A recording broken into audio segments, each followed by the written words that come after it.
starting to notice. You think this is funny? Is this a joke to you?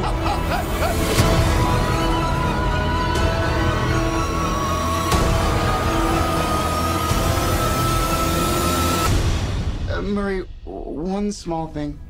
Yeah. When you bring me out, can you introduce me as Joker? And here we go. It's the comic book bullies. Man, you come right out of a comic book. It's the comic book bullies. You will bow down before me! It's the comic book bullies. Now I am the master. It's the comic book bullies. It's the comic book bullies. Welcome back to the Comic Book Bullies with Nerd is a New Bully. I'm your host Leroy, aka the podcaster who laughs, with my co-host. This is Eli the Juggalo. You've been saving it all year. Now that was just right on the spot. Oh, right on the spot. Okay. I Freestyle. underestimated your power. Okay. Yeah, so we're back with another episode, and yeah, we've been actually waiting for this one for a while now. This is a big tentpole movie finally dropped, a comic book movie that's finally dropped. So whatever that does, what we do is that we just make a whole episode dedicated to that said movie, you know, and just really just dig in, just talk about it. So if you come looking for reviews, comic reviews, and you want to hear what we got to talk about, what came out this week, Eli? Red Hood and the Outlaws or some bullshit? House of X, last one, right? Oh, yeah. We're going to direct you to Comic Cast. Yeah, for the two listening, Right. and the one that might give a shit. Right, and the one that accidentally came here by talking balls. Click the wrong link. Yes, we're going to send both of our listeners to other podcasts. So, yeah, but let's go ahead and start this off. So, Eli, normally when we do this, we always talk about, like, oh, where do we know the character from and stuff like that. But let's do something a little bit different because it's the fucking Joker. it's Who the fuck- Joker. We've known the Everybody Joker. knows who the fucking. I grew up knowing who the Joker was. The Joker was on Super Friends. Joker was on Batman 66. Joker was on Batman. Now, he's one of the most iconic comic book characters of all time. Like top 3. Mhm. Maybe top 2 if you really want to go there. Yeah. I mean, and eventually, you know, Warner Brothers got to the point that, okay, the guy is so popular, why don't we just make a movie? I mean, you say what you want to about Suicide Squad, that movie made money. And mostly it probably made money because Joker's face was plastered all over the trailer more than it was in the actual movie. Mm-hmm. You know, Yeah. people just wanted to see, even though it was a shitty version of Joker, people don't care. They just want Joker, you know. Yeah. Let's back this up to Batman 89. We're saying, oh, this is the first Joker movie. Is it, though? Because we did a commentary on Batman 89, and even that was really a Joker movie with Batman kind of like as a side character. Yeah, because Tim Burton was more interested in the villains. Right. The same thing with, you know, Penguin in the next movie and stuff like that. But yeah, the Joker was highly prominent in the first Batman movie. Dark Knight, he was a villain, you know, he's playing like a terrorist, you know, stuff like that. And, you know, but now we have this new take on the Joker, which, you know, we're going to talk about in a second. But the reason we want to do something different about where do we know this character from, because a lot of people are confused, Eli. I've been getting, you know, people know that I do a podcast. Well, some people do. And they keep asking me questions about this movie, especially when they've been advertising and hyping it up as much. Like, they want to know, like, is this the definitive origin of the Joker? I'm like, no, not. No. Like, they really just stuck Joker's name on another movie. Mm-hmm. That's really what they did. Yeah. We can talk about that all day long. Like, is this the definitive? Worst thing, there is no definitive origin of the Joker. The closest one that we've ever had is the Killing Joke. And even in, like, the second to the last page of that book, he says, my origin multiple choice. You know, even I don't remember how it became, you know. The same way Heath Ledger was given a different origin every time somebody asked him the question. Yeah. So we've never had a definitive origin. This movie wants to give us one. And that's why I was into, like, I don't know, should this movie even exist? Is this going to be this year's Venom? You know, a movie we didn't ask for. They just want to crank out a villain movie, you know, just to test the waters and see what happens and see what the crowd reacts to it. And like, Venom was, I don't care, it was whatever. made a shit ton of money. But this year we actually have. Let's actually back up to actually what the concept of this movie was, because like I said, at first Martin Scorsese was executive producer of this movie. He was supposed to be the one making this movie, but he actually dropped out of the movie because he wanted to make Irishman. You know, that's when he handed the reins over to Hangover alum Todd Phillips. That's the weirdest thing I ever heard. Old school road trip, the classic movies. So let him make a supervillain crime drama, because that's obviously the best choice, you know. So yeah, so here we are now with a Joker movie, and Eli, should I read off the box office? If you like. I'm getting ahead of myself. Oh, don't worry, we are recording. I checked. I got the numbers. Fucked up last time, and I'm fucking up this time.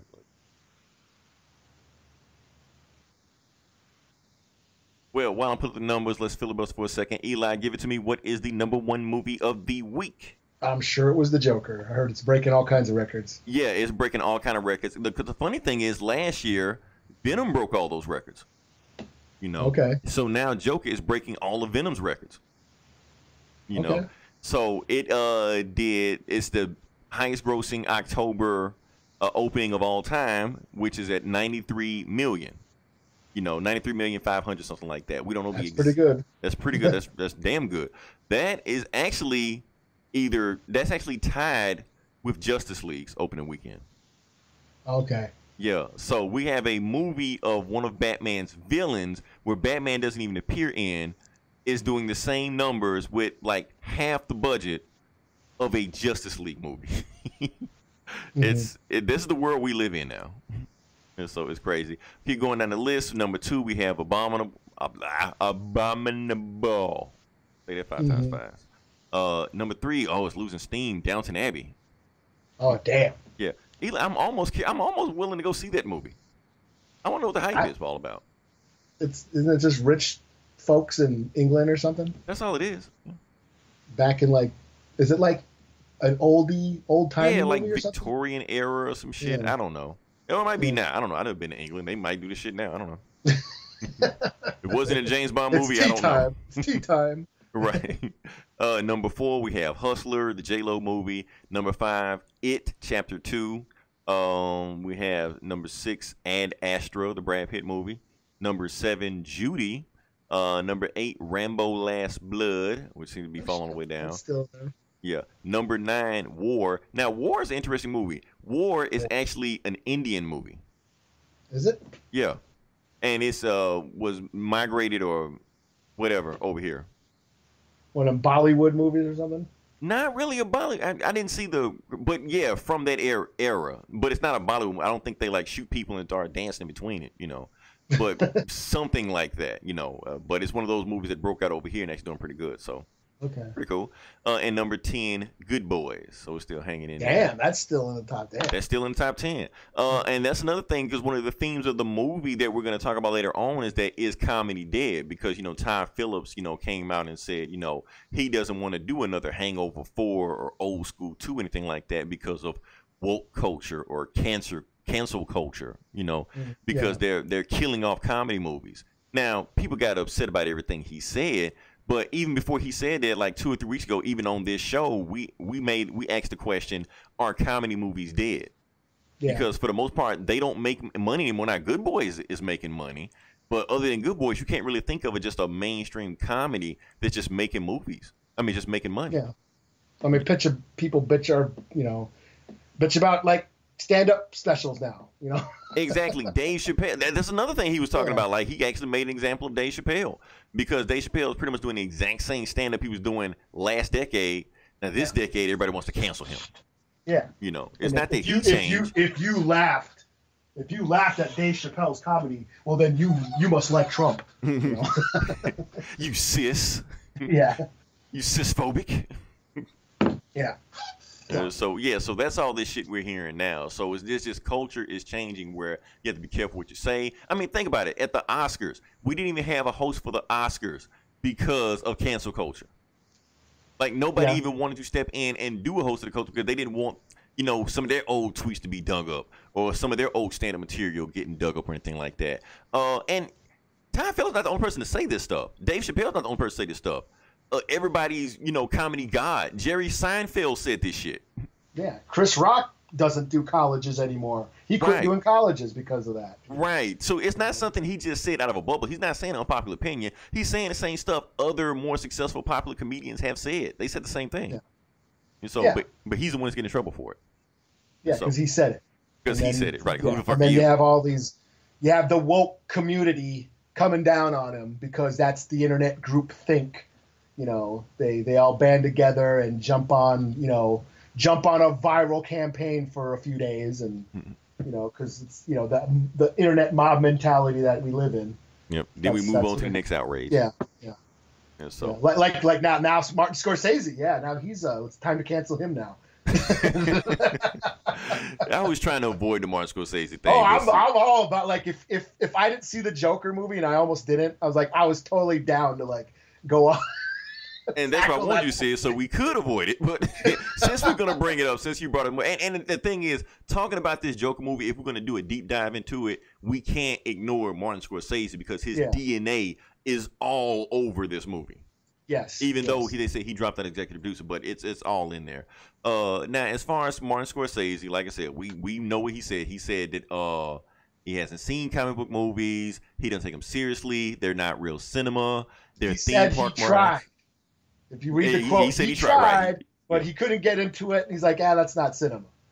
And that's what set off the shitstorm of, comic book nerds losing their shit, over arguing whether or not the MCU are considered cinema. And right. And I'm one of those, triggered nerds that, he pissed off.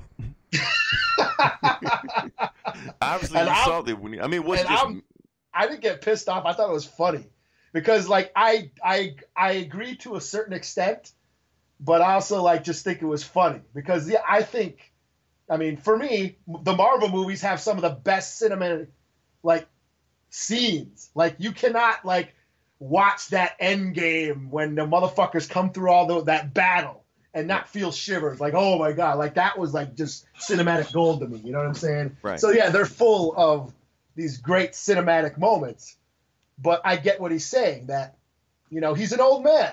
You said it yourself. You brought your mom to see Endgame, and she didn't know what the fuck was going on. True. You know what's funny about Endgame? I'd hate to do the sidebar, but I was talking to my mom the other day, and she was like, they're making a Black Panther 2? Didn't he die in one of those movies? I'm like, Mom, he came back. And which one? The last one I took you to. I don't remember anything that happened in that movie. Yeah, they don't care.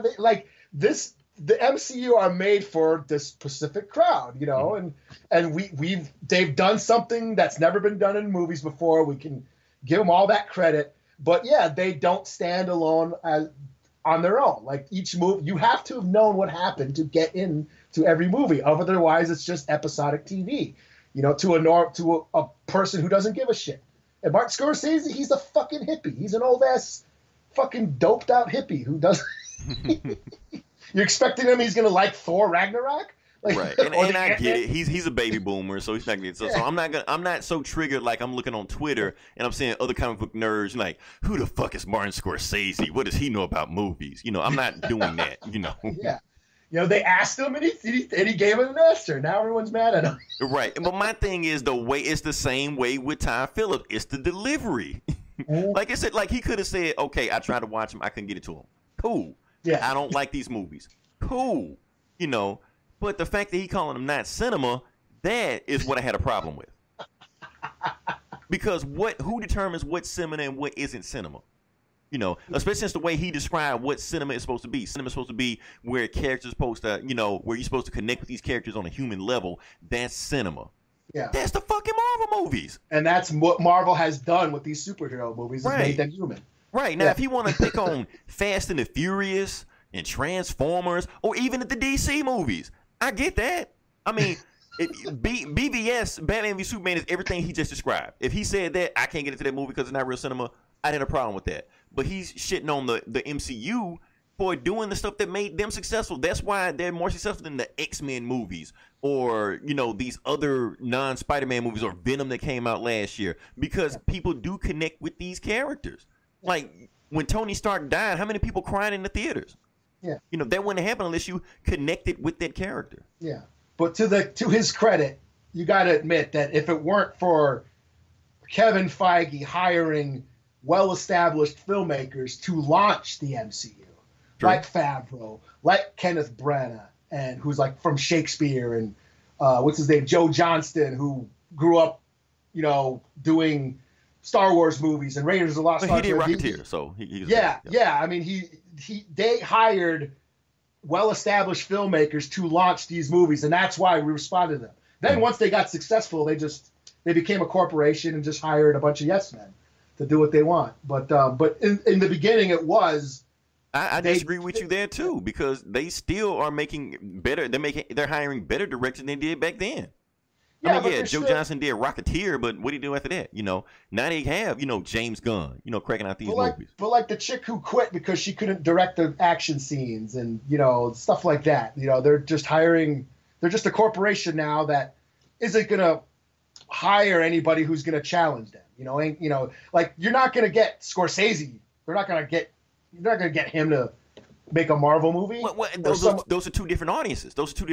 So okay, so yes, we already know that if you're looking for a Scorsese type movie, you're not gonna get that from a Marvel movie. I get that, but just because they don't make a Scorsese movie, they're not cinema. That's the hypocrisy of it. That's gatekeeping. That's what that is. If there was some random dude saying this shit, some old dude saying this, I wouldn't care. But the fact that Martin Scorsese's name holds weight and influence, that's gatekeeping. It's the same thing as people saying heavy metal isn't music. When Roger Ebert used to say video games aren't art. Bill Maher saying comic books aren't literature. It's the same shit he's doing right now. Yeah. And that's what I agree. He's an old man who doesn't like this. I said it myself. He's a baby boomer. So I mean, his opinion is going to be that. So, like I said, until these old fuckers die off, they're going to keep having the same old opinion. I mean, Steven Spielberg got, said the shit about Netflix, and then everyone, like Netflix movies aren't movies, and or whatever, shouldn't be nominated for Oscars or whatever. That I kind of agree with, but that's a whole nother op. Can we actually talk about the movie now? Sure. Because I knew the Scorsese bullshit was going to come up. Let's get this shit out the way. Move on from that. But like I said, talking about this movie, we got to talk about Scorsese also. The reason we got to talk about Scorsese because his movie is all over. I mean, his DNA is all over this movie. Now, people keep saying this movie isn't like the comic. If you go to this movie and you're expecting a comic book version of the Joker, you're going to be disappointed. He's not, spraying people with laughing gas. He has no joy buzzers. He's not throwing whoopee cushions. He didn't have a clown car. None of that shit is in the movie. This is a completely different interpretation of the movie. Matter of fact, Todd Phillips, when he first, approached DC with this movie, he wanted to put it in his own studio or a different label called DC Black. He was like, let's make a label called DC Black, which like Elseworld adult-oriented movies. They would do that. They didn't do that, but they ended up making the DC Black, comics of that stuff. But what we're looking at here, even though Scorsese is an executive producer, but this movie is like a mashup or even a mixtape of Scorsese classic movies. So you have Taxi Driver, and you have The King of Comedy. Now, of course, Taxi Driver was a bigger movie, classic. Robert De Niro starred in that. You have a lesser-known movie called The King of Comedy, which Robert De Niro also starred in that. Didn't quite make as much money, but basically, if you watch those movies, it's whole scenes ripped from like plot lines. Like the plot of this is pretty much, tit for tat like The King of Comedy. Yeah. Like it's right down to the middle. There's even scenes taken right out of it from King of Comedy. It's a mashup of Taxi Driver and King of Comedy. That's basically what it is. That's basically what it is. Both Scorsese movies, and that's what they were trying to do. So this is why I say, Eli, that this movie was a Trojan horse. The reason I say this movie was a Trojan horse because let's say, and I was watching Taxi Driver and The King of Comedy, this week, and I was thinking like, wow, what if they made a remake of these movies? What would that be like? And I already know what that would be like. If they made a remake of Taxi Driver or they made a remake of The King of Comedy, nobody would see it. No, I said that months ago. I say there's no way. We were talking about Kubrick on Geek Savs. Like, there's no way movies like The Shining or Taxi Driver could get made nowadays. Mm-hmm. Like, you can't make Taxi Driver now unless you put the Joker in it. Exactly. That's when people will give a shit. Because that's what you did. What you're gonna do is that, okay, we know we have a classic movie. This movie has stood the test of time. This movie, because Taxi Driver has been ripped off plenty of times. Mm-hmm. You can say, and especially in comic books, you can say The Punisher's a version of Taxi Driver. You know, yeah. I mean, it came out. It came out like right during Death Wish and the Dirty Harry movies and the French Connection. Those hard boiled detective movies. Where the cop goes on loan or a vigilante. But the thing about Taxi Driver, what set them apart is he wasn't connected to like law enforcement or like Death Wish. He had a family and shit. Mm-hmm. This was just a guy going crazy. Right. But around that time, there were stories of vigilantes out there, doing shit like that, Yeah. But that's the thing that, we're seeing these movies, like we're seeing Scorsese, but if they remade these movies today, we know they're classic movies, but we wouldn't see them or they wouldn't get any kind of publicity because it'd be just another movie, because people aren't seeing anything unless it don't even get people's attention unless it's attached to a comic book property. Yeah, that's the thing. That's the thing, Yeah, so that's why I say this movie was a Trojan horse. That's one of the things I think Scorsese was getting at too. Mm-hmm. It's like nobody gives a shit about like regular movies unless you have to feed into this corporate machine of what makes money, and what makes money is comic book movies. And yeah, I mean, I agree that I think this movie will open like the younger generation's eyes to a different kind of movie. Mm-hmm. I think because this movie exists, I think it'll show like, oh, movies can be about character studies. Mm-hmm. They don't have to be these big bombastic blockbusters, which they're used to. It's kind of like putting your medicine, your vitamins into your soup or your cake or something like that. Kind of like sneaking it in your food. Yeah, that's the thing is like this is an unconventional comic book movie, and people like the public nowadays aren't used to that. But Martin Scorsese, he's always done. These are like his type of movies. He doesn't do like the traditional Hollywood trope, with a beginning, middle, and ending. Most of his movies are about character studies. There's no big conflict and resolution at the like. My favorite movie is Goodfellas. And that's just the life, 3 decades of in the mob. There's no like, okay, he there's a middle conflict and at the end he saves the day. No, it's just random moments throughout the years of this guy being a gangster. There's really no resolution at the end, which like what people are used to. We're used to the introduction, the confrontation, and then at the end it resolves itself. That's like the 3-act structure of all these Hollywood movies that everyone's used to. And Scorsese's never done that. Mm-hmm. He's always made, Taxi Driver, King of Comedy, fucking Raging Bull. These are all, movies about characters and just what they go through, getting into the inner workings of how they view the world. I mean, and audiences aren't used to that sort of thing. They need things spoon-fed, and I think this movie will open their eyes. Like, no, these type of movies exist and have always existed. They've always existed. Like, they still exist now. We just ignore them. Yeah, nobody goes and sees them. Like I said, no one will go see Taxi Driver now unless you put the Joker in it. Right. And that's why it's made a bunch of money. Right. And whoever idea that was, honestly, is genius. It is, yeah. Like we know when people are not going to see the we remade Death Wish. No one gave a shit. No one gave a shit. But make that same movie and put the Punisher in it. Yeah. Yeah. It'll sell like gangbusters. Yeah. The same that's what it was. fucking movie. And that's what the Punisher was. That's all the Punisher was. He was Death Wish. So that's you're gonna start seeing. Hopefully that's the lesson. I hope that's not the lesson, but maybe that is the lesson that people learn, because I think if you do $90 million in a week in October in a weekend, this is a game changer. People are gonna look at it differently about how they need to approach these movies. What do we need to do to make money? I mean, James Gunn, he did it. He like Guardians of the Galaxy. That's Reservoir Dogs. That's Goodfellas. Yeah. In space. In space. And,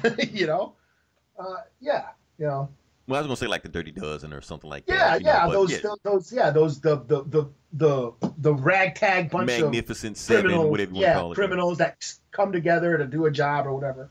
You know, those heist movies. Yeah, you know, it's an age-old story. They just keep retelling over and over again. But yeah, it's all about presentation. Yeah, I mean, fucking Winter Soldier. That's all the president's men with Captain America. Even with Robert Redford in it. Yeah, you know what I'm saying? Yeah, he was. That's right. Right. Yeah, a political thriller. You just threw Captain America in it. And so they know what they're doing with these movies. They know they have these classic stories because nobody's seen Taxi Driver. Like nobody's alive. Yeah, it's sad because that's like one of my all-time favorite movies. Right, and you know what's really fucked up? Like everybody's freaking out over Joker right now, but Taxi Driver's like more shocking. More violent. Yeah. Then that movie came out 43 years ago. It's like y'all pissed off. Y'all are triggered by Joker. Like what do you think would happen when you watch that movie? Yeah. I mean, that, like, I bought a Green Army jacket back in high school because of that movie. Mm-hmm. Yeah. And now I'm thinking back when I saw it, when I saw Taxi Driver, and you can see that so many movies and mediums have ripped off that movie. Yeah. Like even Frank Miller in Batman Year One. Yeah, that's essentially what he was doing. I mean, the voice that when he does it with Daredevil. Yep.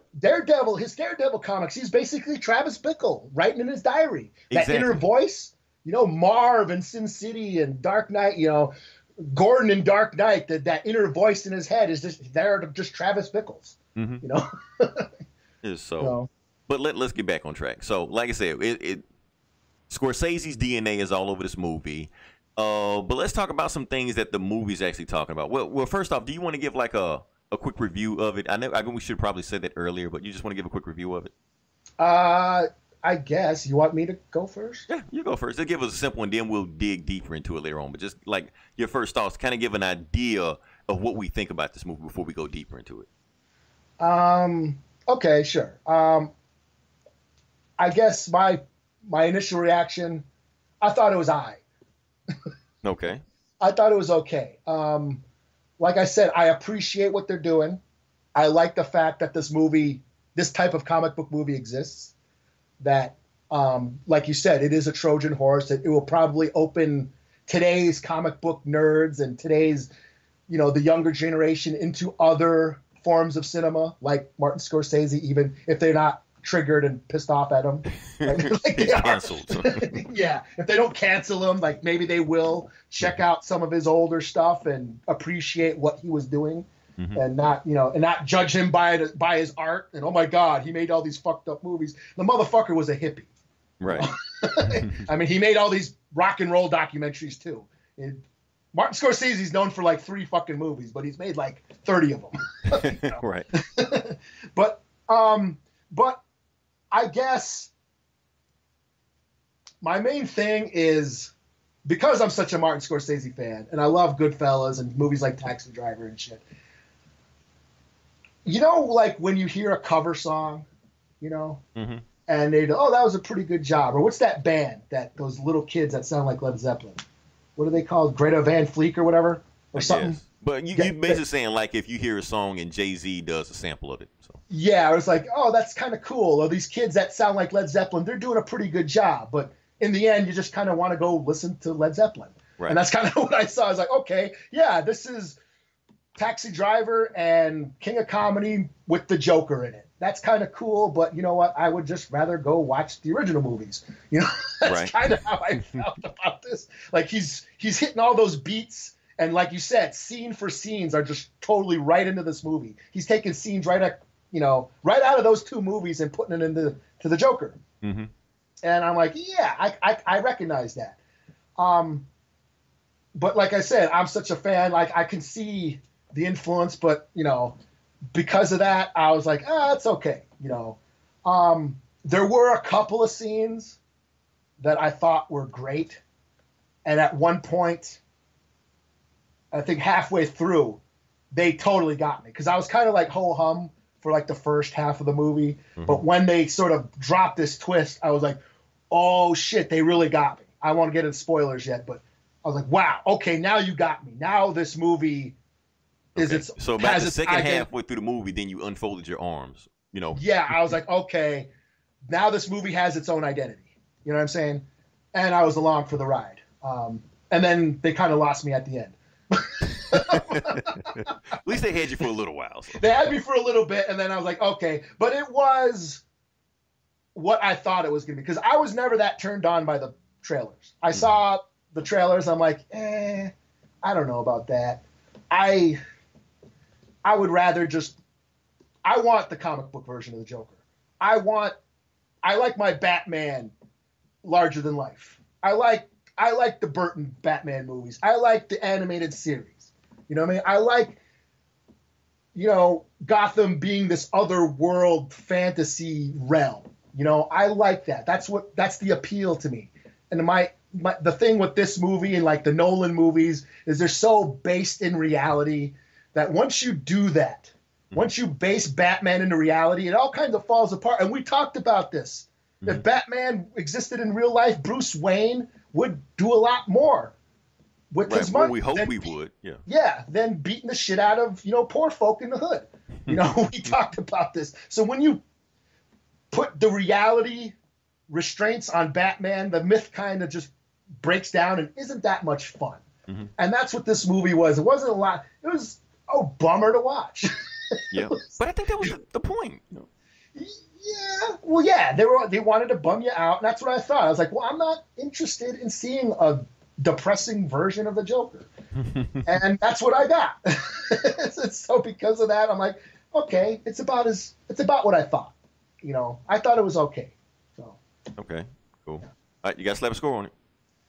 3 out of 5. Cool. Okay. It's funny because for all the hype that this movie's been getting, 8-minute standing ovations and it's winning all these awards, stuff like that. Yeah. I'm looking at the Rotten Tomatoes score right now. The movie is actually pretty divisive. Even when I go online right now, the movie's pretty divisive. Some people love it, some people, whatever. Yeah, I don't see why it got a standing ovation. 8-minute standing. I don't do anything for 8 minutes. I'm sorry. Yeah. Ladies, I'm sorry. I'm just letting you know that now. Yeah, I was at a show last night, and I clapped a couple times, but not for 8 minutes. Right, not for 8 minutes. Damn. That's longer than the song. So I'm gonna just give my opinion on it. So yeah, I agree with everything you said, Eli. But however, I went into this movie completely different. I was like, okay, I know it's a Scorsese ripoff. I know it has nothing to do with the comics because Todd Phillips and both Joaquin Phoenix already said they just threw out the source material and didn't give a shit about any of it. So I knew that. Going into this movie, I'm just going to see a movie. Just a movie. Not with the Joker, not with whatever. Just give me a movie and just tell me, what you have. And like I said, the movie was a slow burn. Wasn't a whole lot of action in it. It was more of a character study about how you had this guy that basically was already teetering, he was walking the edge already, between sanity and insanity. And basically the movie is about how he just, at the end of the movie, just embraces insanity at the end of the movie. So the whole movie is pretty much just showing you beat for beat how that goes. And what I was scared of this movie was, was it going to paint him as a victim? Was he going to go too far, walk into a supermarket and just shoot everybody up like that? Hey, I'm the Joker. He didn't do that. They went out of their way to put that anybody that the Joker, lashed out at, they paid to try to make it seem like that in his mind, it was justified, Whether it was justified, that's another whole story, but in his mind, it was justified. So I feel like they walked that line. They didn't, they didn't. I don't even agree with that, but go ahead. Okay, we'll talk about that in a second. Because I thought some of his actions were quite horrific. But yeah, we'll talk about that. Yeah. Because like I said, it was that line. But the point was, the movie was, not picking. I don't think the movie picked a side. I don't think the movie was trying to paint him as a victim because I don't think it was glorifying him or trying to make him sympathetic or we would exactly. Yeah, that's I don't think it went there, which is what people were afraid of. Well, some people were afraid. I was afraid of that. I feel like, is the movie being responsible for what they're saying with it? And I think they did a good job of not painting him as a victim, although he did, feel like a victim in his mind. But everybody else around him saying that, no, the life is fucked up for everybody. We don't snap out. We don't go crazy. That's on you. The movie went out of their way to do that. So it wasn't picking sides. people are like, oh, incels are gonna see this movie and just start shooting up everything. No, it's not gonna happen because they didn't portray him as a victim. Now, some people do see him as a victim. Like I said, and that's the thing I think I do like about this movie, that some people watching this movie do see him as a victim. Some people do see him as a narcissist, but it all depends on what you bring into the movie. Now, as far as the execution of the movie, I'll just talk about this, like, narrative-wise, especially towards the end. I do think the ending was kind of sloppy, chaotic, but they did reach at some point. Right, but at the same time, it's the Joker. He's sloppy and chaotic, especially when he was embracing the insanity of everything that was going on. So the movie was just reflecting his point of view. Now, does that give that a pass for doing that? Kind of, maybe.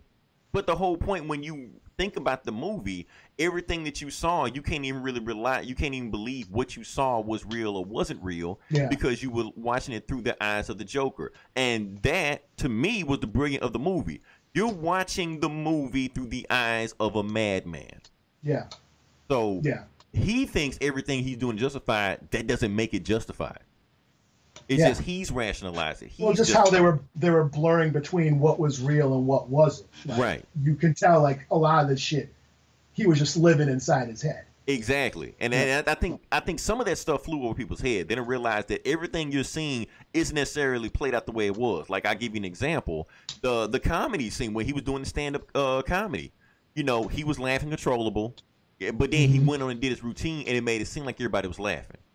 And then the music, I mean, spoilers, but no one's laughing, but then all of a sudden that music starts playing. Right. And that's all like the fantasy sort of takes over, and in his mind he's making everybody's laughing, and he's putting on this great performance, but that's just all in his head. And I like how they basically, whenever the music would take over, okay, this motherfucker's crazy. Right, he's in his head, right. Yeah. And that's the thing, the movie wasn't trying to make you sympathetic of him. The movie was basically saying he's pathetic. Yeah, and I'm fine with that, So all my fears of this movie was alleviated when I actually watched the movie, instead of people just freaking out and just making all these, provocative headlines or clickbait to get people to pay attention. The movie made sure they walked the line and see what's going on, and I think at the end of the day, that's the brilliance of the movie. Now, yes, the movie was sloppy. This is a Scorsese. This was a Scorsese fanboy making a movie. I'm okay with that. Yeah. But at the end of the day, people are talking about this movie. The movie did stick with you. This isn't Hobbs and Shaw. I walk out like, that's cool, and forgot everything that happened when I got back to my car. People are talking about this movie. It's raising a conversation about, mental health, about gun violence, about things like that. It's bringing conversations that we're scared to talk about. Like, the shit happens in real life, we ignore it. But it happens in a comic book movie, we address it. Yeah, you hear all these news stories. Motherfucker got kicked out of a theater in New York because he was laughing during one of the violent scenes and shit, or something like that. And like a bunch of people in California fled the theater because something shit went down. I'm seeing all kind of shit like and this actually really did happen. They actually had signs on some doors in the movie theater saying that no adult is allowed in to see the Joker movie by themselves. You basically got a sign, no incels allowed. Yeah, I mean, this is like shit you heard like in the 70s, like people fainting during The Exorcist and all that shit back in like the 70s, and all that, that type of shit. So I mean, but like I said, the same thing happened doing Taxi Driver.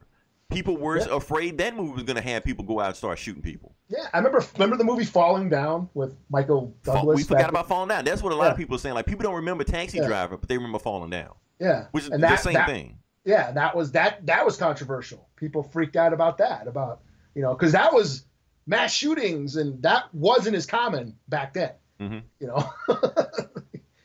So, but yeah, no, go ahead. Oh yeah, that's pretty much all I had. What do you got? What's your score? Okay, my score is weird. Okay, I'm gonna give it a 4.3. Okay. I know I usually give it like a 4 or 4.5. Like, I got to give it a 4.3. It's better than this is the best DC movie they've made this decade, in my opinion. Better than Shazam and Wonder Woman and even better than Justice League. So it's their best movie, and I feel like if they, stay on this track and just they're doing a good thing. I want to make sure that I hope that this movie stays a one shot. And that's what they were saying at first. We're just gonna do one movie, get in, because that's what Joaquin Phoenix. He was up for the role of Bruce Banner as the Hulk at first. He was up for Doctor Strange, but he didn't want to sign those Marvel contracts. He didn't want to do a whole bunch of movies. He's like, I do this Joker movie as a one shot and be done with it, and that's it.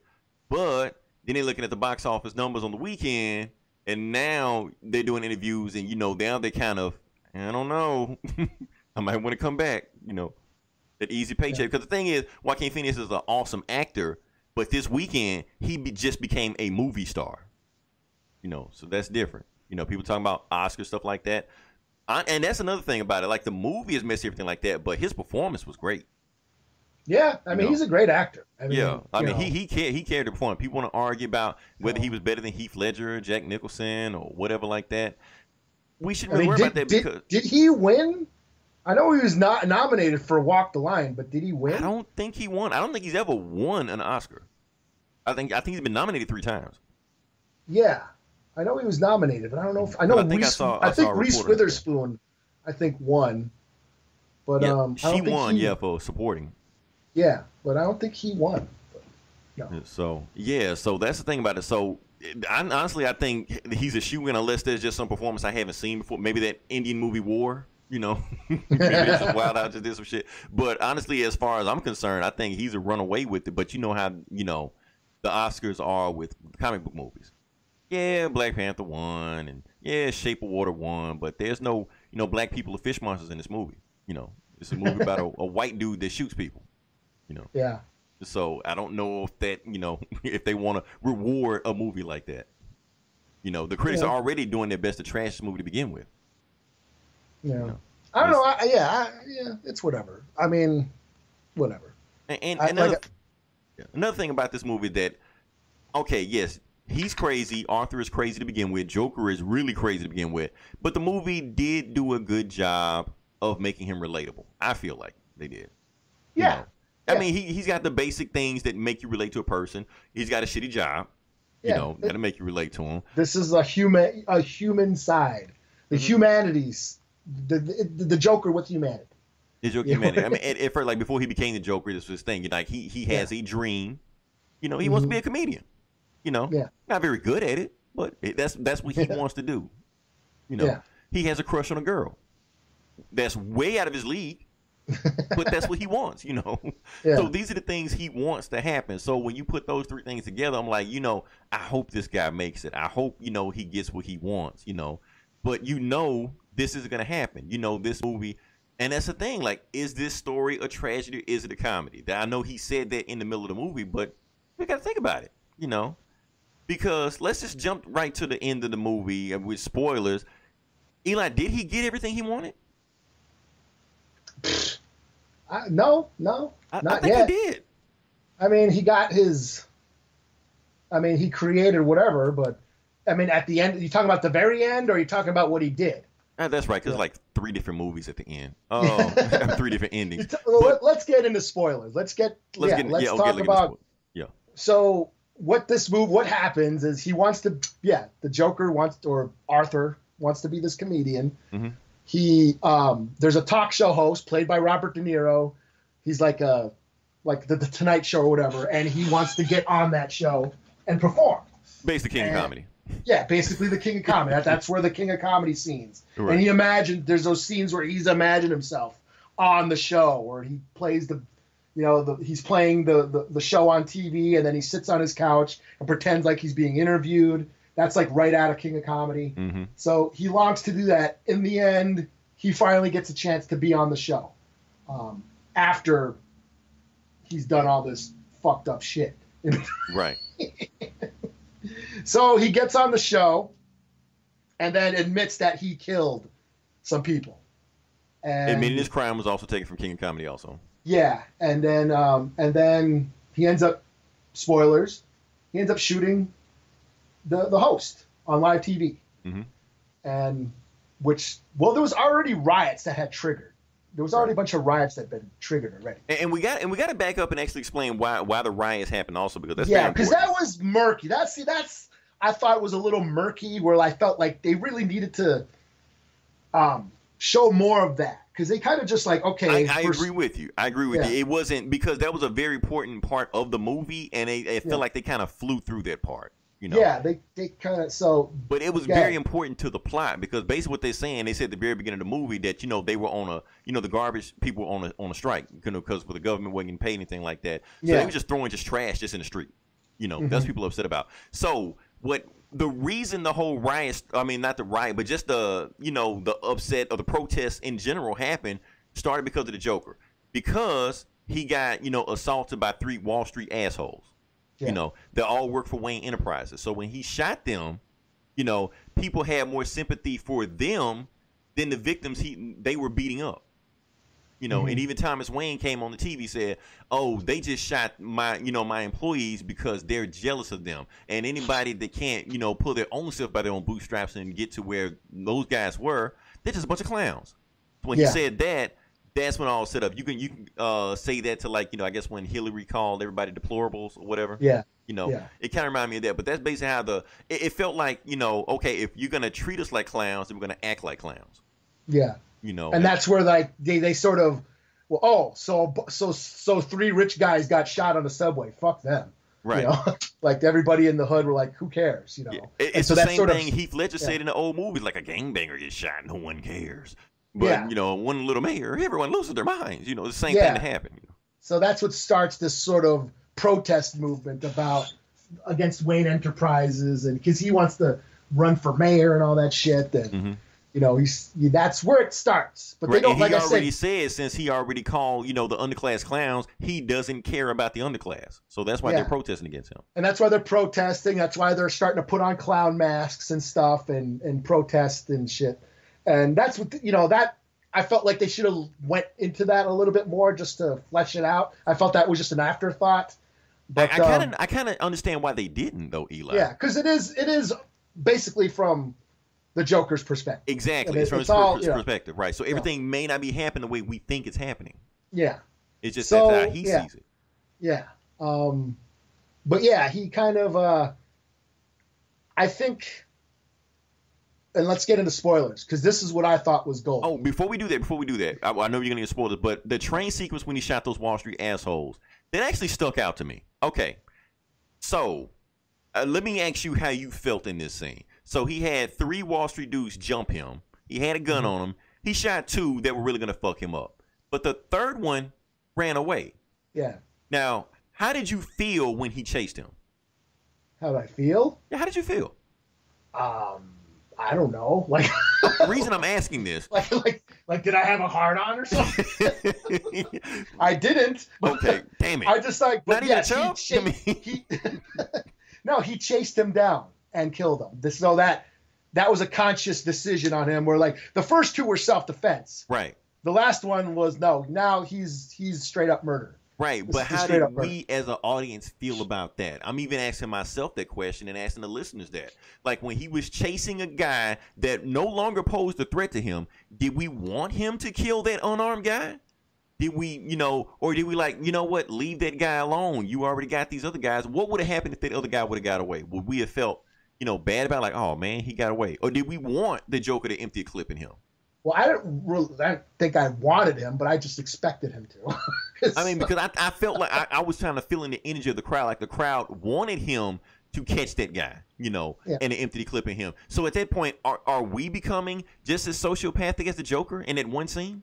Can we understand where he's coming from? That's the question of violence in art. Yeah. Right. Why that has always been a question. Right. This isn't John Wick with 3, assassins coming at him, on a train, and he's fighting these guys off. These guys are unarmed. One guy poses no threat to him whatsoever. He goes from prey to predator. But at the same time, I feel like even me, I did have a hard on Eli the whole time. At least like a chub, Like, get those motherfuckers. Right. And then I had to catch myself at the wow. Like, why did I want him to shoot down this unarmed guy? At the end of the day, I mean, because the guy posed no threat to him. I understand the other 2 guys, but this other guy, if he ran away, that's on them. But no, he wants to make sure everybody dies, and then that's when he I guess the first time he feels like he becomes a Joker, because the first time anybody ever noticed him, wearing clown makeup. Before the clown makeup, he was invisible. Yeah, I don't know. I guess I didn't read too much. I mean, for one thing, I guess I wasn't connecting with him as much as I maybe like identifying with the guy as much, for them. Like I said, I didn't feel sympathy for him.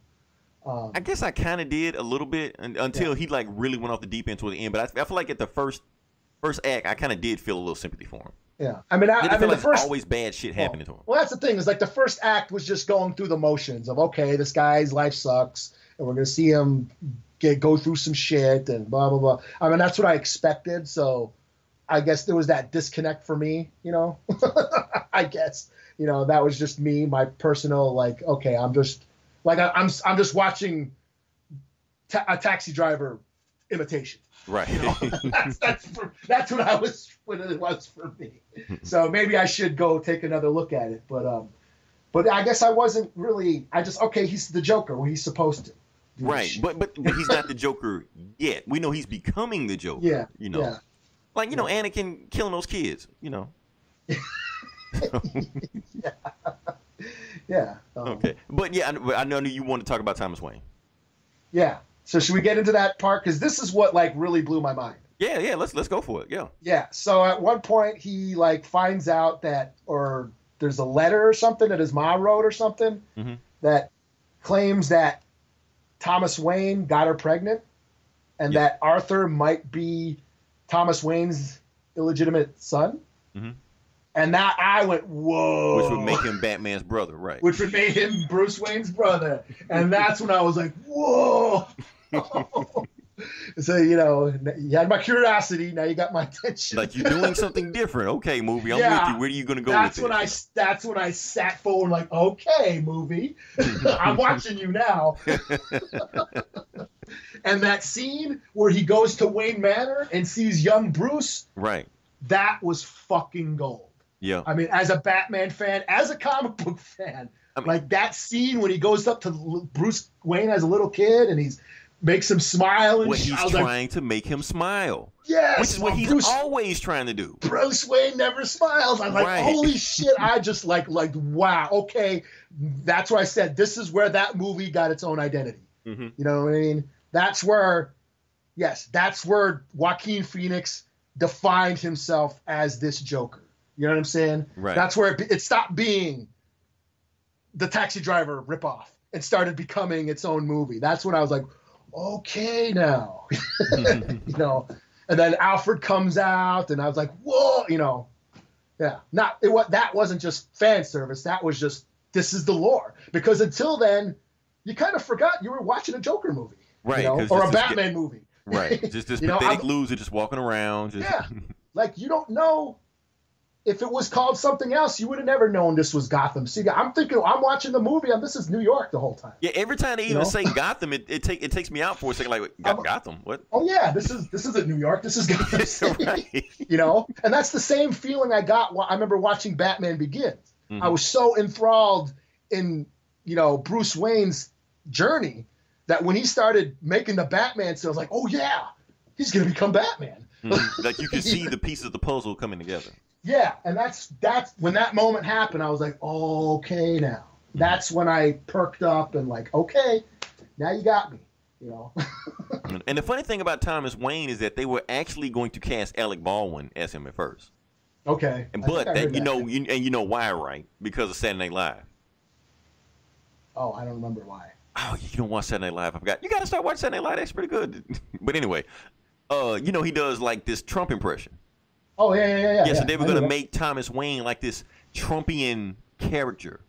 That's I kind of got that. Yeah. I kind of got that feel from that Thomas Wayne was kind of like a Trump-esque character. Yeah, which is a different take, on Thomas Wayne. Yeah, I mean Thomas Wayne's an asshole in this. And you know what? But Eli, we read comics. They've been treating Thomas Wayne like an asshole for a while now. Yeah. I mean, he's the bad guy in the comics now. Yeah, he's bad Batman. Right. And on top of that, I mean, there's even one variation of the origin where they said Thomas Wayne used to be a mob doctor. Okay. Like, when the mob used to, get shot, stuff like that, they didn't want to be on the books. So they went Yeah. to Thomas Wayne. He was the direct guy. However, they knew he knew too much. And so Joe Chill wasn't a random mugger in the alley. He was actually a hired assassin. Mm-hmm. So that's one way about it, basically to shut up Thomas Wayne and basically like kill the whole family, but he just couldn't find himself to kill a boy, you know. Mm-hmm. Or, Yeah. or something like that. But basically always a simple nugget that maybe Thomas Wayne isn't this, you know, this figure that Bruce thinks he is. Yeah. He is maybe this asshole. Yeah. So yeah, when that scene happens, when we find out that maybe he might be, you know, Bruce Wayne's brother, Mm-hmm. you know, then he kind of like, what the hell? And then he asks his mom. His mom ends up having a stroke. And then he finds out that his mom was actually committed to Arkham Right. and that he was adopted. And that just shatters his world. And all that Because he shit. thought somebody might have loved him, or Yeah. there might be, or he might be destined for greater than this shithole life he's in right now. Yeah. They were like, nah, he's actually even worse than what he thought he was. Yeah. And it turns out that her boyfriend abused him, and that's what gave him some sort of head trauma, and that's why he's got this laughing condition. Yeah, because he Yeah. laughed through the pain. Like whenever, you know, traumatic situation was going, whenever he feels Yeah. nervous or angry or scared, he starts laughing. Yeah. And it was like this condition, but it was because he had some sort of head trauma from a little kid. Mm-hmm. And so this triggers him, and this is what I thought was quite disturbing, Mm-hmm. as he goes and visits his mom in the hospital Right. and then kills her. Right. Because the thing is, the boyfriend abusing him, he blocked that out. Yeah. He doesn't even remember that stuff happening. Yeah. Yes. And that she was adopted and all that shit, or he adopted her, or what, Right. you know what I mean? And, He but was here's adopted. the thing, Eli, or was he? Because Because there's some other information that was thrown out there also that makes it ambiguous. Okay, now when he goes back to, you know, his own place, he pulls out an old picture of his mom. Mm-hmm. You know, she looking like sexy and shit like that, and on the back of it, it reads, "I love your smile." ... TW. Oh, really? Yeah. So they had a relationship. But how deep the relationship, we don't know. It wasn't confirmed. So Thomas Wayne, one thing we do know that's always consistent in every single, you know, Batman lore, Thomas Wayne is a, you know, a high profile doctor. He probably runs Arkham Asylum. He could have had that paperwork forged. Yeah, he could have. You know, to do a cover up, you know, because like, he's rich. He didn't want this stuff getting out there that he got the, you know, the housekeeper pregnant, and, you know, got the illegitimate son, you know, that's, you know, got mental illness, mental problems. Mm-hmm. He wants nothing to do with him, even if it is his son, you know. So, but the thing is, at that point, when Joker sees that, when Arthur sees that, he just like, at that point, he no longer cares. He doesn't care whether or not they're telling the truth or not. He crumbles up the picture and throws it in the trash. Yeah, but there was that scene when he goes to Arkham and he's talking to the file clerk. Right. And he's trying to get the file on his mom, and she goes, "Oh, well, she had this kid," and blah, blah, blah, blah, blah. And he goes, "Wait a second, you're her son?" And then he's got this horrified look of what had happened to that. He knows what had happened to this kid. Right. It's like, holy shit, this kid's probably fucked up. Because he has information we don't have yet. Yeah, and that was another good scene, I thought. It was like, wow, what had happened to him? Yeah, they don't shout really out go to into Paperboy it. from Atlanta. Yeah. Get your money. Yeah, you know, so that's when the movie sort of, and then another thing that like really creeped me out is when you find out that the chick he had a crush on, Yeah. none of that shit happened. None of it happened. It was all in his head the whole time. I It was was Fight like- Club. I was like, holy shit, this And I don't motherfucker's understand crazy. why I didn't catch. I don't know why it caught me off guard. I should have paid it because the signs were there the whole time. Yeah, like when they revealed that, that's when I think I got a shiver down my spine. Yeah. I was like, okay, this motherfucker's nuts. Because she walked in the room. She was like, "Who are you? Your name's Arthur, right?" I'm like, "Oh shit, she didn't even know who he is." Oh shit, this is all in his head. He was imagining this shit the whole. She was never at the comedy club. They never went out. They never made out or nothing. Right. I was like, oh man. Yeah, okay, he's nuts. Yeah, this guy's And crazy. plus, Eli, we don't know what even happened to her in the movie. Yeah. All we know is that he put his imaginary fingers to his head like a gun, did that, and then walked out the room. Mm-hmm. And then we hear sirens in the background, so we don't even know what happened. We probably don't want to know. I think if they would have shown what happened, that we would have no longer been on Arthur's side then. Yeah. Because like I said, everybody that he's done something to up to that point, in his mind, he's justified. He might have justified with her too. Oh, you don't remember me? You've been with me the whole time. He might have flipped out on her too. Yeah. You know. So. Yeah. Oh yeah, So but we gotta talk. yeah. Okay. I was gonna say, because we could talk about the other part when now he's like full Joker. You know, he's gone off the deep end now. You know, his boys come in to console him for his mom's death. They're like, oh, I'm celebrating. I'm glad the bitch is dead. You know, stuff like that. That was a great scene. Yeah, that whole scene. That was like the most Joker scene in the movie. Yeah, like that's where he that defined his Joker. Yeah. That was the scene that, okay, this is his. Yeah, and it's a scene that you can't do in the other Batman movies. Yeah.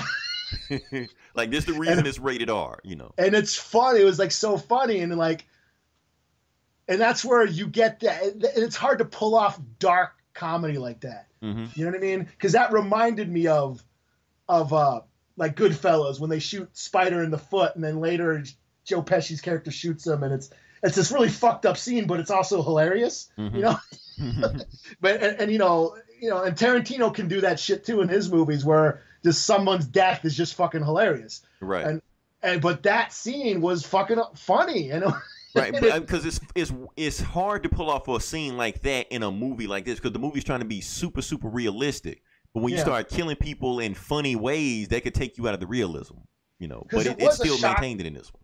What was so disturbing, like, it was very disturbing, like, because he just knifes the big guy. Yeah. And then the midget friend, or the little person friend, freaks out, and he's horrified. Right. And just hearing him scream and cry was actually, I found, quite disturbing. I'm like, whoa, that's kind of fucked up and eerie. Mm-hmm. And then as the scene plays out and the door's locked, he's, no, you can go. And the door was locked, but he can't reach the lock. And I'm like, oh my God. Like, is he fucking with them? I was like, this is like, psych, I'm going to kill you, you know. This is so wrong, but I'm laughing. Especially when he walked past me, like, he like jumped out of him. Yeah, like, joke's on you. Like that. Okay, that's where Joaquin Phoenix defined himself as this Joker. Right. You know, so, and like from that point on, he is the Joker in this movie. Like Arthur Fleck is basically dead. Mm-hmm. You know, at that point. So, but here's the thing, Eli. This is what I'm saying about one of the things in the movie is perception. Now, if we just go this movie by Arthur's point of view, every single bad thing in this movie happened because of that big dude. You know, sold him the gun, lied on him. I mean, gave him the gun, lied on him, said he tried to buy the gun off him a week ago, you know, all stuff like that. But at the same time, the big guy says he didn't do that. He didn't give him that gun. So who are we to believe? Why do we automatically believe that Arthur was telling the truth in that situation, that he was done wrong? Yeah. Yeah, that's what I'm saying. What if the big guy was telling the truth the whole time? You know, what if Arthur did try to buy the gun from him a week ago and bought the gun from him and stuff like that, and it's exactly how he said it was. But and Arthur is justifying it in his head, this guy needs to die because of what he did. Like I said, this movie, if you want to talk about mental problems and mental issues, the Joker in this movie, Arthur in this movie, is a textbook narcissist. Yeah. It's everybody's fault except his. Yeah. So that's why he's blaming everything on this big dude. Because why would the big dude, if he know he did that fucked up shit to him, why would he come to his house with some drink, with a bottle to console him with his mom if he fucked him over like that? Yeah. Yeah. I mean, that definitely raises a question. I mean, it's all, again, like, this is all how you perceive the movie. Right. Or what you see, what the viewer sees. I mean, that's what The Killing Joke was. Mm-hmm. You know, I read The Killing Joke back in the day. I never saw any rape. I never saw Batman kill the Joker. But until years later, oh no, Joker rapes Batgirl, and because of the internet, Batman kills the Joker at the end. I'm like, what? I never saw that. Right. So that's y'all putting that shit in my head. Don't blame me. I'm not in this shit. Yeah. You know what I mean? That's where your mind is. I'm just reading a comic book here. Oh man. So yeah, it's a lot of fucked up shit that happened in this movie. And then, like I said, the last scene. Now, for the most part, we've been saying that this movie has nothing to do with the Batman comics or DC comics in general. However, this last scene when he goes to the talk show, that is actually ripped directly from The Dark Knight Returns. Yeah. You know, scene for scene. He go even to the point where he kisses the lady, doctor. Yeah, because in the comics, you know, it was for those too young to know what this is. Zsa Zsa Gabor. Well, I think it was Dr. Ruth. Was it Dr. Ruth? It was Dr. Ruth, yeah. Okay. Or like a Dr. Ruth type character. Yeah. Sexologist back then. So, but in the comics, when he kissed her, she got all jokerized and started laughing, shit like that. But this, he just planning to kiss her. So as soon as he walked out, I knew he was going to kiss her.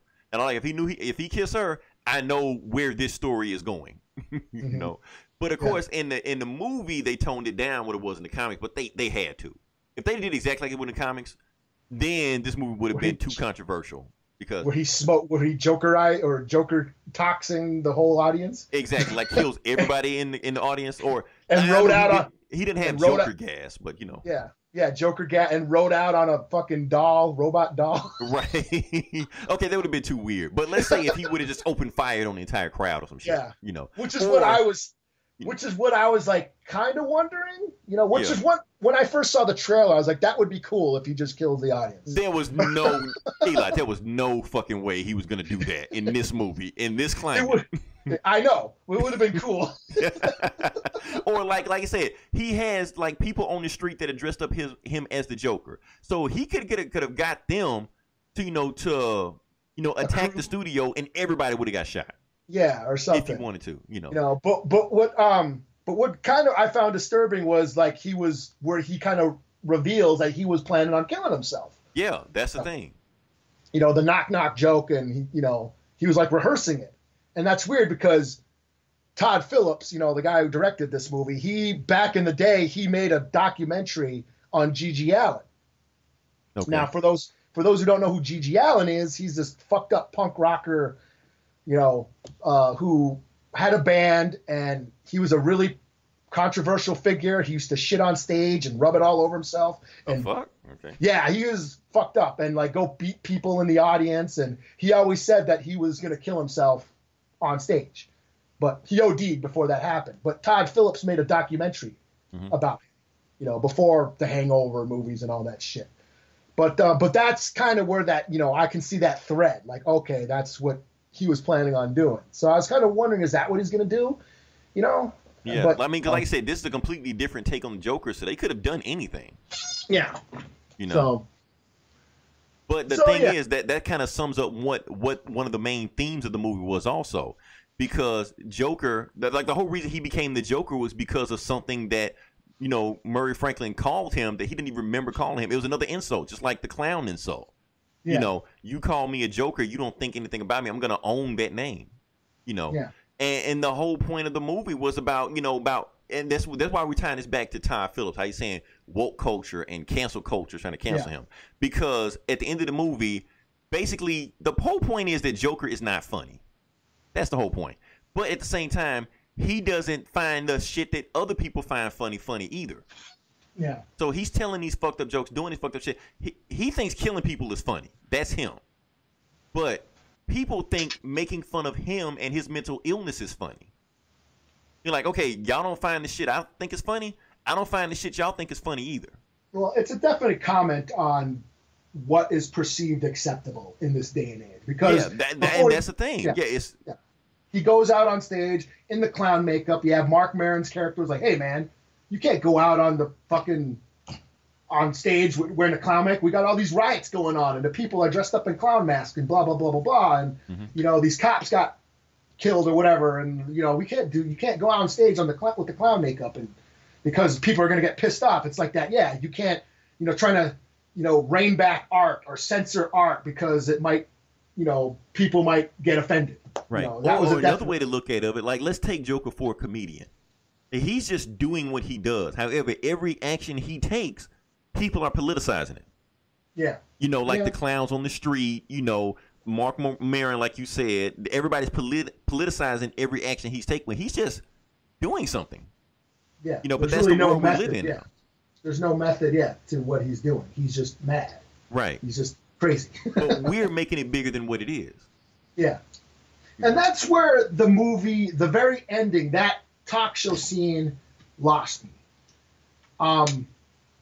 And I knew that was going to happen. I knew what was going. It's just the delivery where the Joker just sort of rants, goes on that rant, and it's just this sort of whiny crybaby rant, and they're just having that. It was just a Facebook thread to me. I agree with you. I felt like that rant. I mean, because I was like, okay, the whole movie is supposed to sum up its point in this rant, bring it home, and I don't feel like it brought it home. No, it just basically, it just told us how to feel. I felt, like we already know how he felt.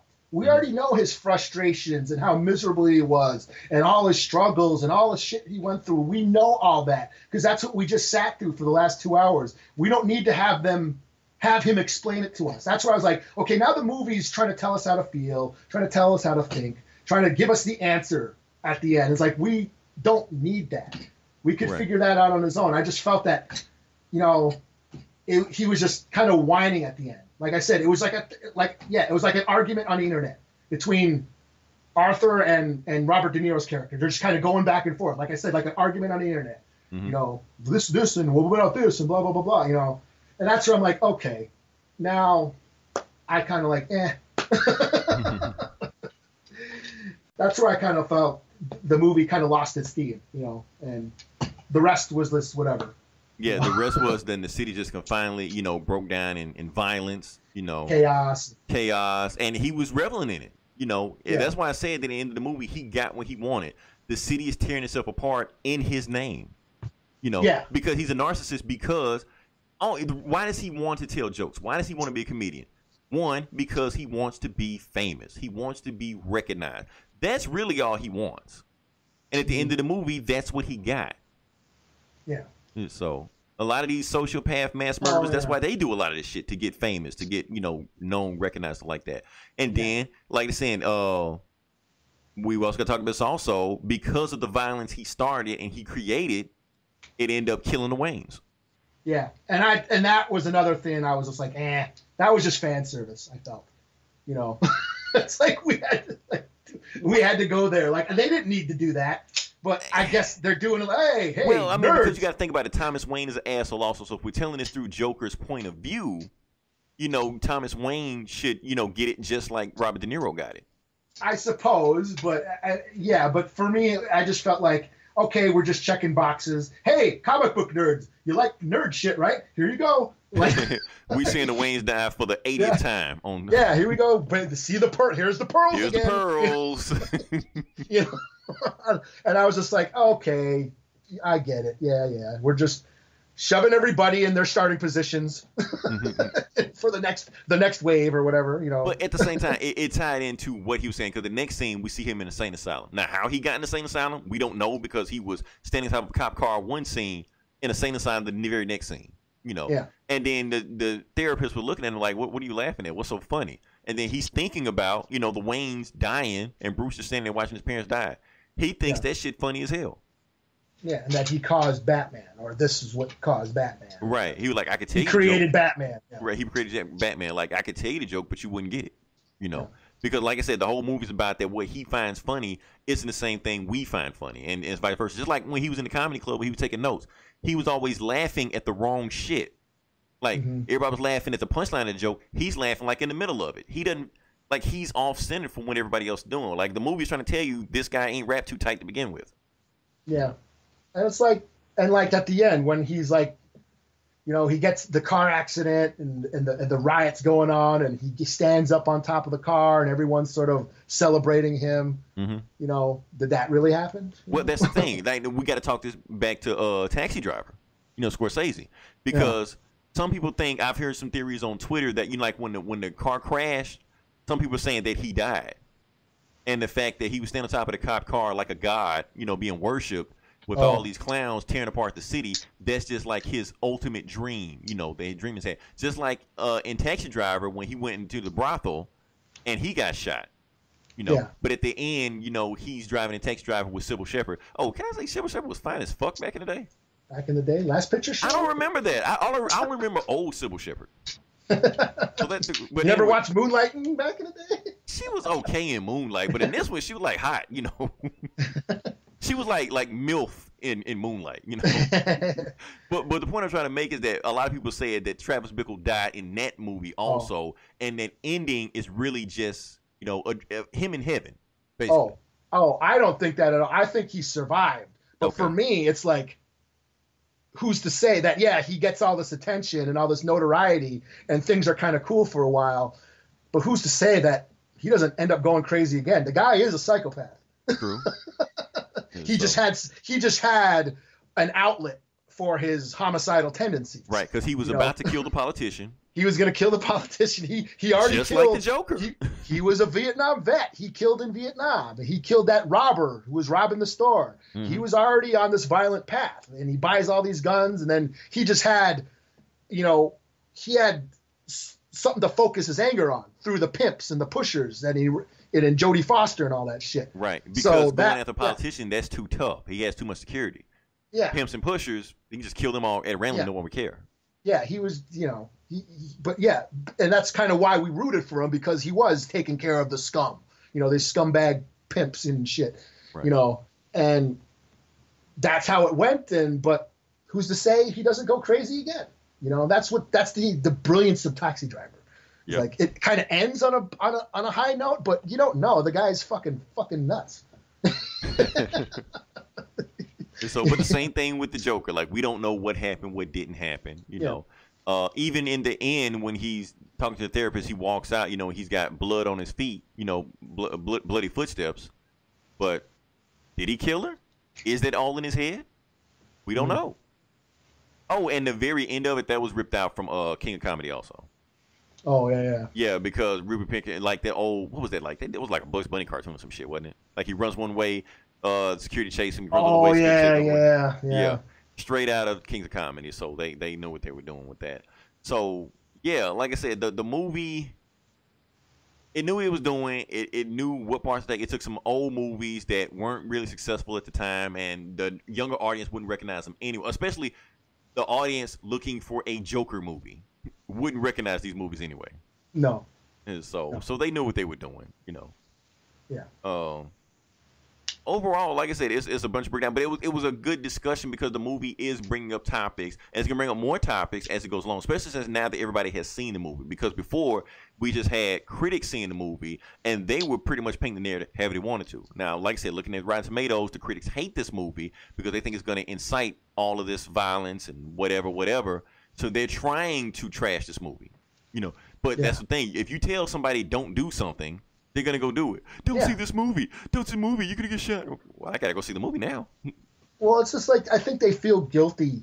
People, you're not allowed, like, it just poses the question. Are we allowed to laugh at controversial jokes? Are we allowed to be entertained by violence? And if so, does that make us shitty people and all this shit? And that's what they get self-conscious about entertainment. Mm-hmm. And it's like, art doesn't cause. Like they did it with Dave Chappelle. Did you see the Rotten Tomatoes score on Dave Chappelle?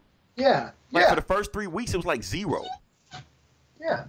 I mean, I can laugh at fucked up jokes. I can, we can laugh at whatever the fuck we want. It doesn't make us shitty people. Mm-hmm. It's our actions.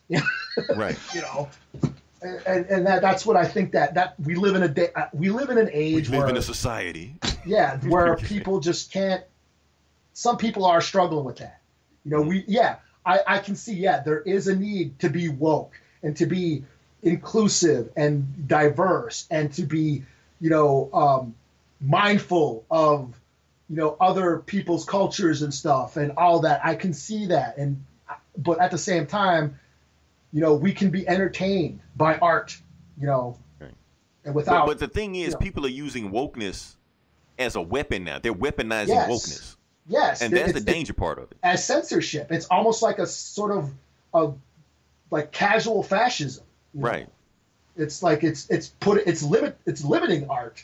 It's limiting what people can say, and that's why I understand what Todd Phillips was saying, that woke culture is killing comedy. Right. And it's just the way he said it, but I understand what he's getting at, that people are too worried about hurting other people's feelings that they're reining themselves in. They're confining themselves. They can't express themselves freely because of you're gonna hurt somebody's feelings. And where's the creative outlet for that?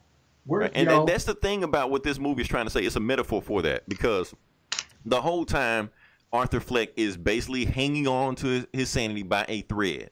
But by the end of the movie, he is completely embracing the insanity. He no longer is trying to be PC. He's no longer trying to fit into society. Okay, remember Rocky, where at the end of Rocky, he runs up the stairs and he's victorious? Yeah. This movie has the exact opposite of that.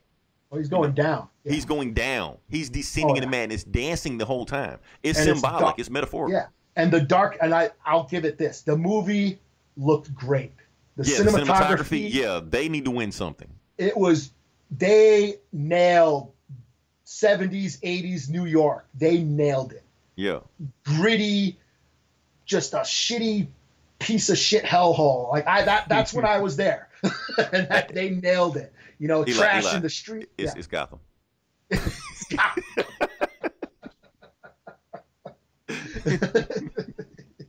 Yeah, I mean, it looked great. The set pieces, they nailed the time period, they nailed the look, and they nailed that Godfather lighting where it was so much shadows. It was the movie was literally dark. Yeah. And one thing I will say about this movie also, like people saying it's not a superhero movie or it doesn't follow in superhero tropes, I beg to differ. I think the movie actually does follow the blueprint of a superhero movie, just in a fucked up way. For instance, he's a normal dude in the movie. He puts on a mask, but technically it's clown makeup, but he still puts on a mask. He even has superpowers in the movie because putting on the mask inspires madness in other people around him. That's a superpower. But he even uses a superpower one time because when you got the two cops and they chase after him in the train, he doesn't do anything to those cops. He puts on the mask and he blends in everybody else. So basically the madness that he inspired and created takes out those cops. So he has a superpower, but he's reluctant to do this. He's like, maybe I shouldn't do this, maybe I shouldn't do it. But at the end of the movie, he fully embraces the other identity, which every superhero movie ever has done. That's the scene when he descends into madness, descend down the stairs. So the movie actually does follow superhero tropes. It is a superhero movie. It's a different way. And that's the thing that made me so, uncomfortable about this movie. Because the Joker is a madman. He's a sociopath. But there's usually somebody to stop him. At the end of the movie, there's nobody to stop him. He gets everything he wants. Yeah. And that's the thing. Like, if he's the protagonist of this movie, who is the antagonist? Well, I think the world, I guess. His mom was one. I mean, yeah. The cops were, I mean, yeah, it was just the situations. I mean, that's the thing that's where it kind of follows the Scorsese formula, where there's no clear third act structure. Right. There's no resolution or denouement at the end. It's just, this is a character study. Yeah. This is just a guy descending into madness. Yeah. And it's kind of like we used to do in the 80s where we used to glorify like serial killers like Ted Bundy. Like we made Ted Bundy a celebrity. Yeah. We used to have movies and TV series and miniseries and used to have like whatever 80s heartthrob at the time playing him. It's kind of the same thing in this. We're glorifying him. We're looking at it through his point of view. Like who was the bad guy in Ted Bundy miniseries? And that's what I'm saying. Like movies like Monster, that serial killer, the woman's Eileen, what's her name? Right. The serial killer that Charlize Theron played. That's what kind of reminded me of you're watching a serial killer, the making of a serial killer. Yeah, that's exactly what it is. So it's not a clear-cut answer who's the antagonist of this. Yeah, So, I mean, like I said, overall I thought it was okay. I did like some parts of it. I think I liked it better than you did. Yeah, I think you did. but that's okay. That's okay. Because like I said, we're looking at Twitter, social media, Rotten Tomatoes. This movie is divisive. People have different feelings about it, which even coming out of this movie, I kind of felt like that was going to happen because people didn't clap at the end of this movie. People were like, yay. People just stand like, what the fuck did I just watch? Everybody was silent. Yeah. I mean, and that's what it's supposed to do. Yeah, that's what it was. That's what it was for. This was not a fun movie to watch. Mm-hmm. You know what I mean? So it's supposed to, make you uncomfortable, unsettled. It's supposed to be disturbing. The movie, mission accomplished on that part. That's what it set out to do. It was. There was some very unsettling parts, very horrific scenes. Yeah, parts that creep me out. I'm like, okay, this is fucked up. I don't like this. I want to watch watch a comic book movie. Damn it! Right, and the thing is, it's not even the most violent comic book movie. Like No. Deadpool is more violent than this. Yeah, and that's cartoony violence. This is more based in reality. you True. know? and that's my thing. I mean, for me, I want to see the fantasy. I love the beginning scene in fucking Justice League. I don't give a shit. I like fucking watching Batman versus a parademon. I thought that was awesome. I don't give a fuck. I like that shit. You know? Okay, now you're gonna get everybody asking for the Snyder Cut again. So I'm just saying, I like that world. That's what I like about Batman. you want superheroes to be superheroes. Yeah, and I wanted Joker to be a Joker movie. I wanted to laugh at the Joker. I wanted to root for the Joker. I had to put out a disclaimer telling parents not to bring their kids to this movie. Yeah, I know you saw my Facebook because people were actually asking me. They were asking me like, "So Leroy, can I? Oh, my son will love this movie." I'm like, "What? No, don't bring your son to this movie." You'd be bored. You're gonna bore the shit out of him. That's the thing. He'd be bored out of his mind watching the movie, not because it's too violent, because it's bored out of his mind. We watched R-rated movies all the time growing up. You know, RoboCop, Terminator, Alien, Predator. We watched all this shit. We turned out fine. I remember hearing people say, "I tried to watch Taxi Driver Was Born." I'm like, "Fuck out of here." And that's the thing. Like, I hate to say it, but it's kind of like you have to pay attention to this movie to like really appreciate it. This isn't Endgame. You just watch a whole or Infinity War. You just watch a whole bunch of shit blow up, and you be like, "Oh man, look at the action scenes." No, this ain't that. If anybody goes to a Joker movie, this movie, and complain that there weren't enough action scenes, yes, you're watching the wrong thing. You're watching the wrong thing, right? Yeah. And that's what I got from the trailer. I'm like, "Oh God, this ain't gonna be fun at all." Because I was like, when I first heard about it, Scorsese, De Niro, Joker movie. Right. Oh, this is going to be awesome, man. This is going to be like a gangster Joker movie. Because that's how they pitched it. That's how they sold it. Right. Like, damn, a Joker as a homicidal hitman? Fuck yeah, I'm there. And then I see the trailer like, oh, man, this is some sad sap of a motherfucker. Oh, damn. Because we're thinking he's going to be the Joker the whole time. Not an origin story, but he's going to be the Joker as a hitman just killing people, you know. Yeah, I got to watch this sad motherfucker. This dude's sad. And now I'm sad. Oh, man. Hey, have we talked about the movie enough? Sure. Okay, I think we got some good. I've hit all my notes. I actually took notes for this one. Okay. So if you listen this long, definitely like, share, and subscribe.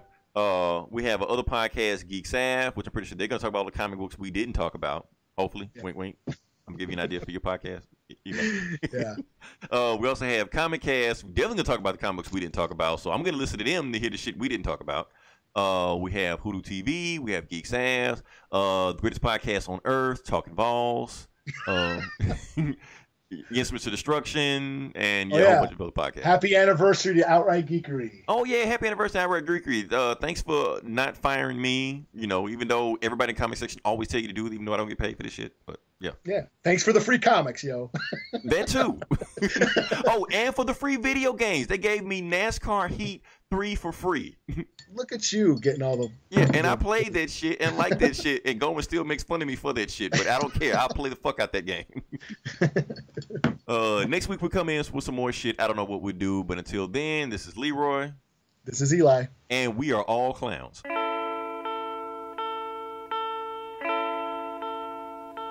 I should laugh, but I cry, because your love has passed me by.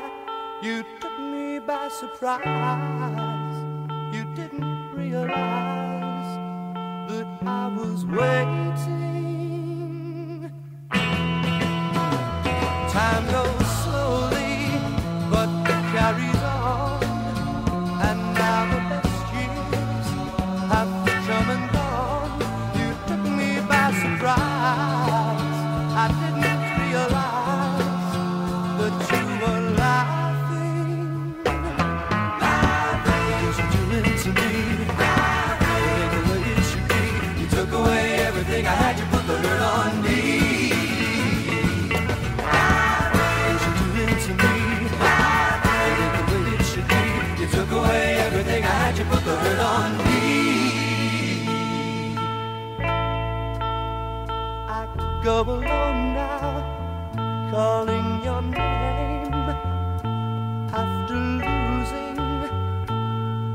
game.